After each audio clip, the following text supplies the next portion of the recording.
What is up, my friends? You are very welcome along to this Chelsea preview here on Anfield Agenda. As you know, we go to Stamford Bridge on Tuesday night, another must-win game in our season. Those Champions League hopes are fading fast, but if you want me to put a positive spin on it, Chelsea's weekend hasn't been much better than ours. They were beaten 2-0 by Aston Villa at Stamford Bridge, a result that puts more pressure back on Graham Potter's shoulders.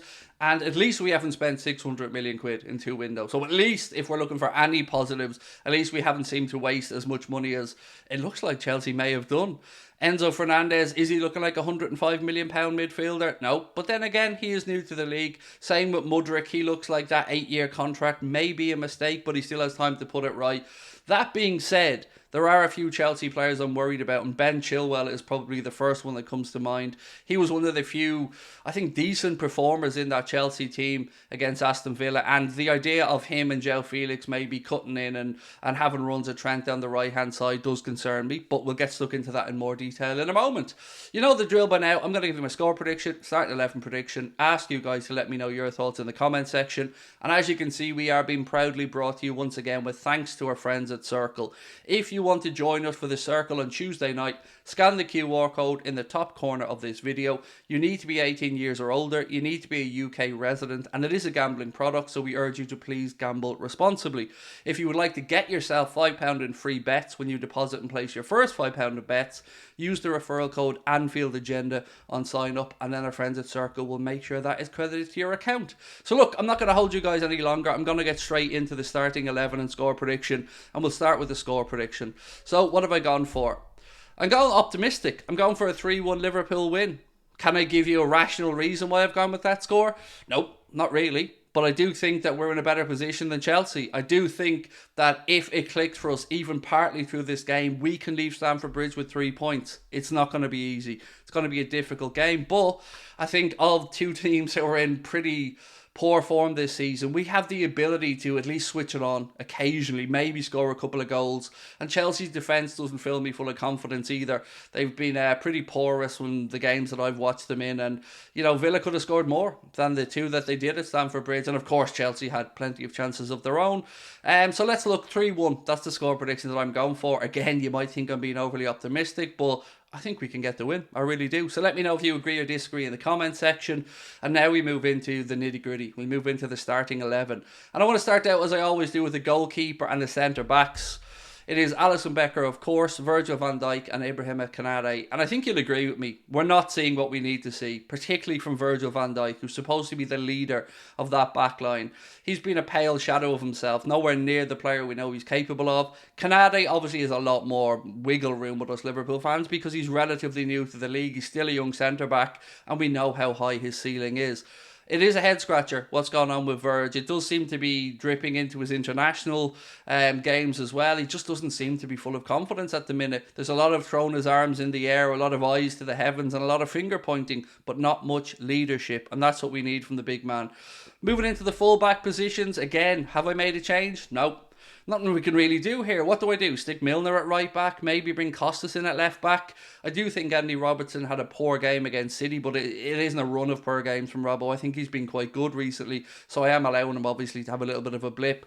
That being said, we do need to get Trent's side sorted out. So Trent and Robbo in the full-back positions, but we do need to make sure that we get bodies back to help Trent out. The idea, as I said earlier on in the video, of Ben Chilwell, of João Felix coming in down that left-hand side, our right-hand side, fills me full of nerves. So hopefully, I think if we can keep a clean sheet, we win. If we can concede one, I still think we win. But we can't be conceding two and expecting to get anything from this game. So we need our back line to be at least switched on. Some of the goals we've conceded recently have been an absolute joke, and I'd like to see more guts from the defenders. I'd like to see more putting their bodies on the line. And look, if you need to go to ground, if you need to get blocks in, it's okay. You don't have to look cool all the time.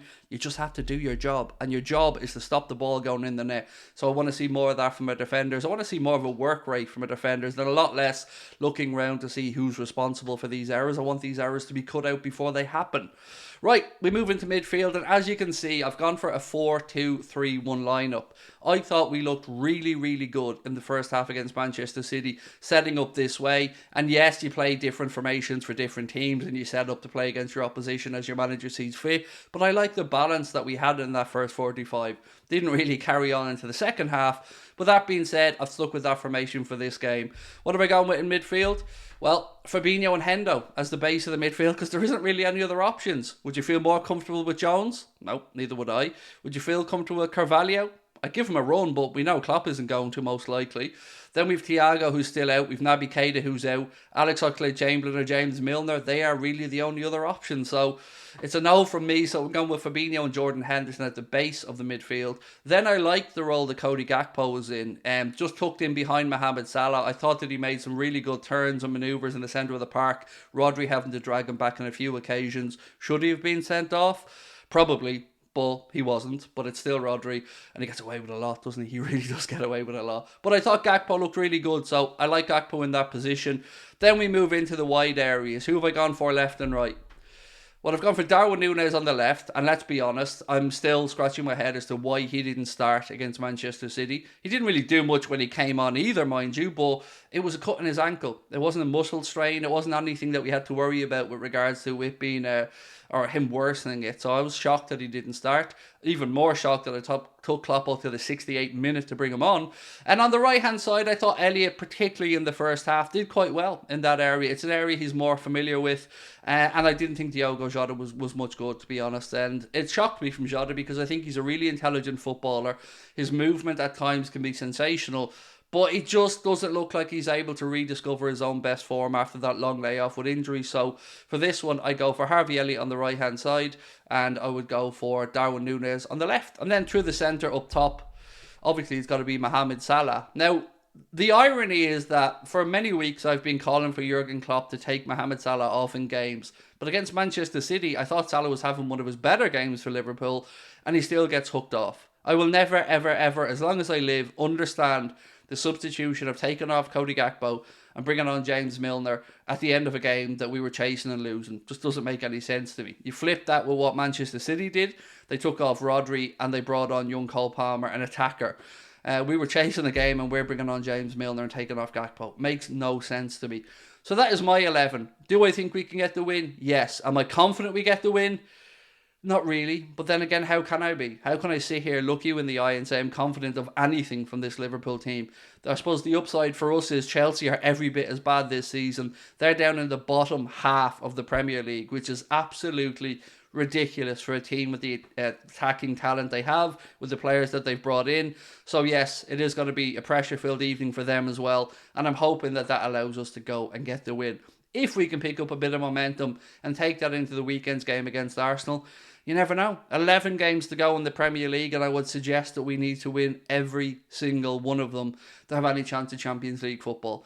So that is it for me, my friends. Over to you now. Let me know your thoughts in the comment section. Again, massive thank you to our sponsor, Circl. Don't forget, scan the QR code, top right corner, or use the link in the description to sign up. I will chat to you soon. Much love. Bye-bye.